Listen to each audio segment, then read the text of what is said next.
warahmatullahi wabarakatuh. Perkenalkan, saya Faridah Handayani, CGP Angkatan 7 dari Kabupaten Lamongan. Yang saya hormati Bapak Priyandono selaku fasilitator, yang saya hormati Bapak Juri selaku pengajar praktek.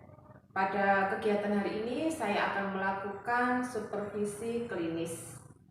Saya akan ditemani oleh rekan saya, Ibu Ania Siswati.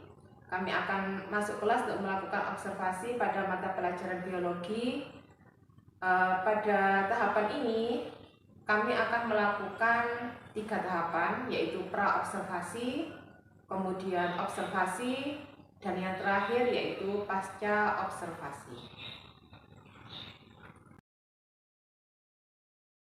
Selamat pagi, Bu Ania. Pagi, Bu Fardiana. Hari ini kita melakukan supervisi klinis ya. Kita mulai dari pra-observasi dulu. Jadi hari ini Bu Nia akan mengajar kelas berapa, mata pelajaran apa, dan temanya apa? Hari ini saya mau mengajar kelas 11 mata pelajaran biologi. Untuk materinya materi sistem pencernaan. Kira-kira tujuan dari sistem pencernaan ini apa ya, Bu? Untuk sistem pencernaan ini sendiri, nanti yang mau saya ajarkan ini tentang uji makanan. Tujuan pembelajarannya yaitu untuk mengetahui kandungan zat makanan pada berbagai bahan makanan. Jadi dari tujuan ini kira-kira strategi yang dipakai Bu Nia apa? Nanti saya memakai strategi PBL. Problem based learning ya Bu ya, berarti berbasis masalah. Kemudian pakai apa? Diskusi atau percobaan atau gimana? Untuk metodenya nanti saya pakai diskusi percobaan. Dua-duanya dipakai itu ya. Dari tujuan dan strategi ini kira-kira area yang dikembangkan apa ya Bu? Yang saya kembangkan nanti dari aspek kognitif dan juga keterampilan anak. Dari segi kognitifnya kira-kira bagaimananya? Ya, mereka dari uji praktikum ini nanti mereka akan mengetahui kandungan zat makanan pada beberapa bahan makanan. Ada kandungan amilo, kemudian glukosa, protein, dan juga lemak. Ya. Kemudian kalau dari aspek keterampilannya gimana Bu Nia? Kalau dari segi aspek keterampilannya, anak-anak nanti akan lebih terampil dalam melakukan percobaan, dan mereka juga akan lebih tahu kandungan dari zat makanan pada berbagai bahan makanan. Gitu ya, bagus sekali. Untuk uji bahan makanan ini Bu, kira-kira ada kendalanya nggak? Iya, ada Bu. Di sini kendalanya anak-anak ada yang aktif dan juga ada yang tidak aktif. Iya, jadi nggak sama ya, bervariasi ya anak-anak itu. Berarti kalau kendalanya semangat belajarnya anak nggak sama, kira-kira cara mengatasi kendalanya gimana Bu Nia? Cara mengatasinya mungkin bisa dengan memperkecil anggota kelompok untuk anak-anak, kemudian menambah bahan makanan yang akan diujikan, sehingga setiap anak nanti bisa aktif untuk menguji satu bahan makanan. Ya udah, bagus sekali Bu. Kita masuk kelas aja ya, langsung ya. Oke. Assalamualaikum warahmatullahi wabarakatuh. Waalaikumsalam warahmatullahi wabarakatuh. Selamat pagi anak-anak. Pagi Bu. Gimana kabar kalian hari ini? Baik. Sehat semua ya? Sehat. Alhamdulillah. SMA Maharisari Rejo. Oke, sudah semangat semua. Berarti sekalian sudah siap untuk menerima pelajaran untuk hari ini. Yang tahu materi untuk hari ini kita akan mempelajari apa nanti? Sistem pencernaan. Benar, sistem pencernaan.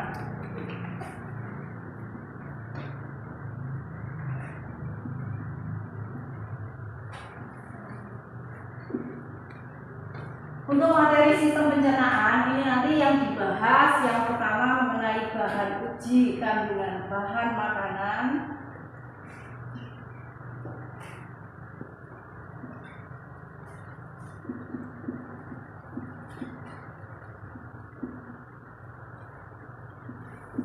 Kemudian organ sistem pencernaan.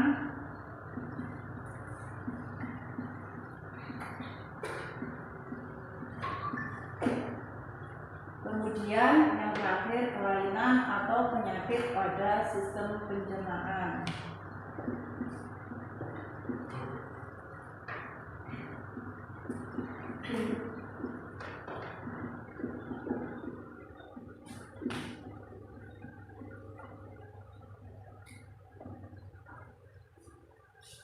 Pada kesempatan kali ini nanti kita akan membahas yang pertama dulu, uji kandungan bahan makanan.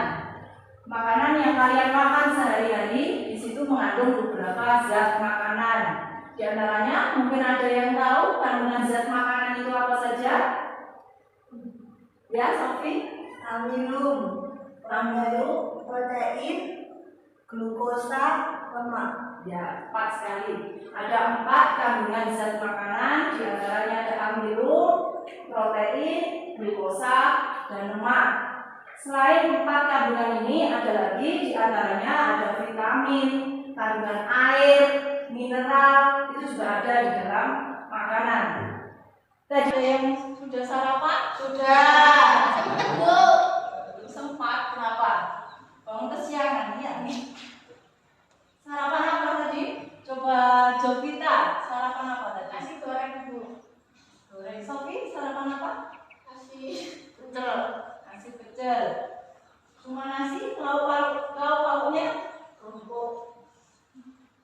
Ada yang lain? Najla? Yang lainnya mungkin tadi ada nasi goreng, nasi pecel, nasi dari kata nasi. Ini sayur, berarti nasi, sayur. Terus roti, ada yang sarapan roti juga. Terus apa lagi? Yang lainnya? Belum sarapan. Dan ada yang sarapan ikan. Ada yang menyebut nasi, sayur, sama roti. Nasi di sini mengandung amilum. Kemudian kalau roti sama, roti juga mengandung amilum. Sayur, kalau sayur di situ banyak kandungan vitamin dan juga mineral. Untuk kali ini kita nanti akan menguji kandungan. Kayak tadi bilang nasi Bu mengandung amilum. Kemudian roti juga mengandung amilum. Nah, ini nanti kita uji, kita lakukan praktikumnya untuk menguji kandungan zat makanan pada beberapa bahan makanan. Nah, ini Bunia sudah membawa beberapa bahan makanan. Kemarin kalian juga sudah dibagi Bunia menjadi 2 kelompok. Satu nanti menguji amilum, satunya nanti menguji lemak. Untuk bahan makanannya, ini nanti masing-masing kelompok, perwakilan kelompok nanti mengambil ke depan. Nah, untuk ujinya nanti bisa dilakukan di kertas ini. Satu nanti untuk uji amilum, satunya nanti untuk uji lemak. Ini untuk yang uji amilum, ini untuk yang uji lemak. Nah, untuk prosedur kerjanya, ini nanti kalian bisa lihat di sini petunjuk praktikumnya. Ini akan dibagikan dunia, ya. Ini untuk yang uji lemak. Nah, langkah kerjanya saya jelaskan. Untuk yang uji amilum, di situ nanti bahan makanan, siap bahan makanan kalian taruh pada kertas yang sudah disiapkan tadi. Di sini ada jagung, nasi, roti, minyak goreng, kemiri dan cair. Semuanya ditaruh di sini. Kemudian nanti reagennya kita menggunakan betadin. Kalau di situ nanti bahan makanan tersebut saat ditetesi betadin, kemudian itu tunggu sebentar, dia berubah warna menjadi ungu kehitaman atau hitam. Semakin hitam berarti dia kandungan amilumnya semakin tinggi. Kalau dia tidak berwarna ungu ataupun hitam, berarti bahan makanan tersebut tidak mengandung amilum. Ya. Jadi nanti ditaruh di masing-masing, kemudian dikasih betadin. Hasilnya nanti dicatat di tabel. Di tabel sini, ya. Untuk memulai praktikumnya, setiap perwakilan kelompok silakan 2 anak mengambil setiap bahan makanan yang sudah Bu Nina siapkan di depan. Silakan mengambil. Najla sama sambungnya. Sofi, Jovita, silakan ambil.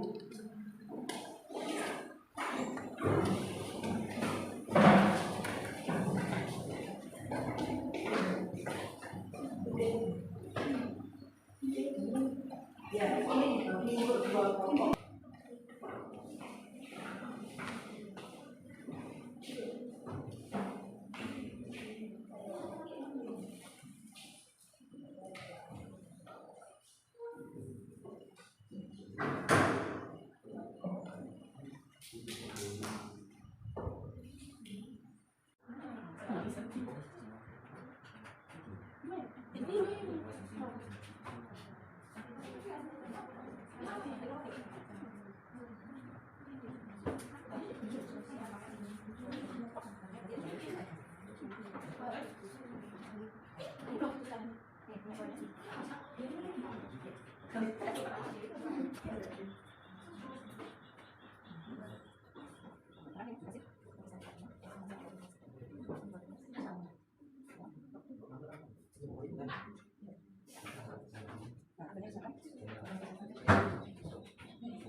Sudah selesai anak-anak untuk praktikumnya? Sudah. Nah, sekarang berarti tinggal kalian menyampaikan hasilnya dari masing-masing uji zat makanan. Untuk yang pertama, untuk kelompok amilum dulu. Naila, silakan.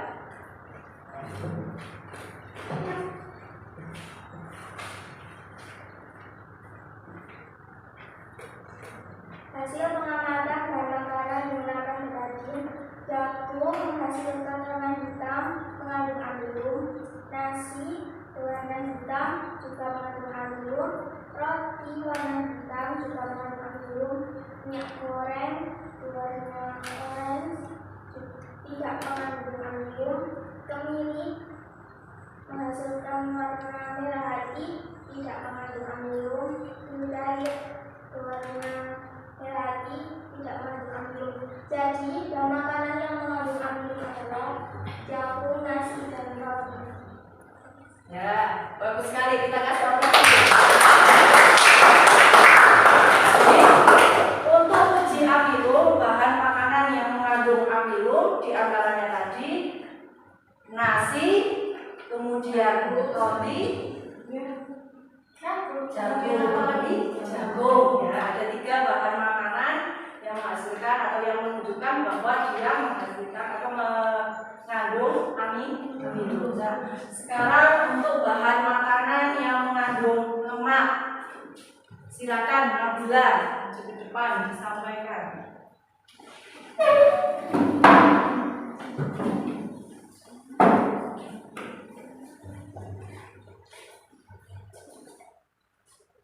Hasil pengamatan kandungan bahan makanan mengandung lemak. Bahan makanan 1. Jagung. Kertas HVS tidak transparan, berarti tidak mengandung lemak. 2. Nasi. Kertas HVS tidak transparan, tidak mengandung lemak. Roti. Kertas HVS tidak transparan, berarti tidak mengandung lemak. Minyak goreng. Kertas HVS transparan, berarti mengandung lemak. Kemiri. Kertas HVS transparan berarti mengandung lemak. Susu cair kertas HVS transparan berarti tidak mengandung lemak. Jadi bahan yang mengandung lemak adalah minyak goreng, kemiri, dan susu cair. Makasih Nabila. Itu ya, suaranya lancar sekali. Kita kasih aplaus juga. Dari hasil uji kalian ini tadi, berarti kalian sudah mengetahui dari beberapa bahan makanan yang kita uji di situ sudah ada, kita sudah ketahui bahwa ada yang mengandung lemak, juga ada yang mengandung amilum. Karena kalian sudah selesai melakukan praktikumnya, untuk tugasnya nanti kalian harus membuat laporan sesuai minat kalian. Laporannya bisa dalam bentuk PPT atau PowerPoint, bisa juga dalam bentuk rekaman atau video. Silakan sesuai kreasi kalian masing-masing dari hasil uji makanan atau zat makanan yang sudah kalian lakukan tadi. Pengumpulannya maksimal besok hari Selasa. Siap? Siap. Bagus. Alhamdulillah pelajaran pagi hari ini selesai dengan lancar. Nah, sekarang kita tutup dulu dengan doa. Sofi, dipimpin doa. Duduk siap. Berdoa mulai.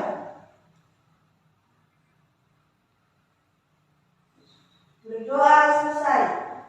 Beri salam. Assalamualaikum warahmatullahi wabarakatuh. Waalaikumsalam warahmatullahi wabarakatuh.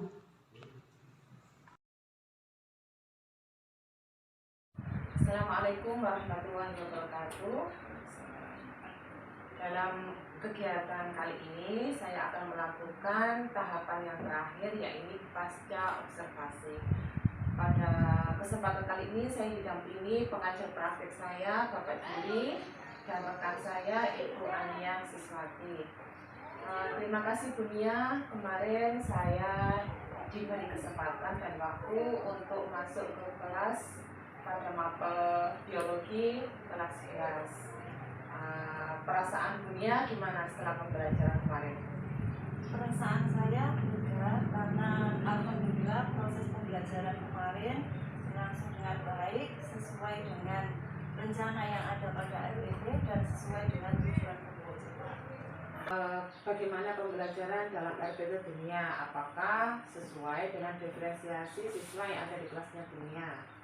Pembelajaran saya kemarin alhamdulillah sudah sesuai dengan pembelajaran berdiferensiasi, mulai dari pembukaan, inti, dan penutup. Pada tahap pembukaan, saya menyiapkan emosi siswa agar siap menerima proses pembelajaran, dan pada tahap inti, saya melakukan diferensiasi konten, proses, dan produk. Kemudian pada tahap penutup, saya memberikan refleksi pembelajaran. Jadi sudah masuk semua ya Bu ya. Kemudian dari diferensiasi yang ada di dalam kelas itu Bu, apakah ada kendala dalam proses pembelajaran kemarin?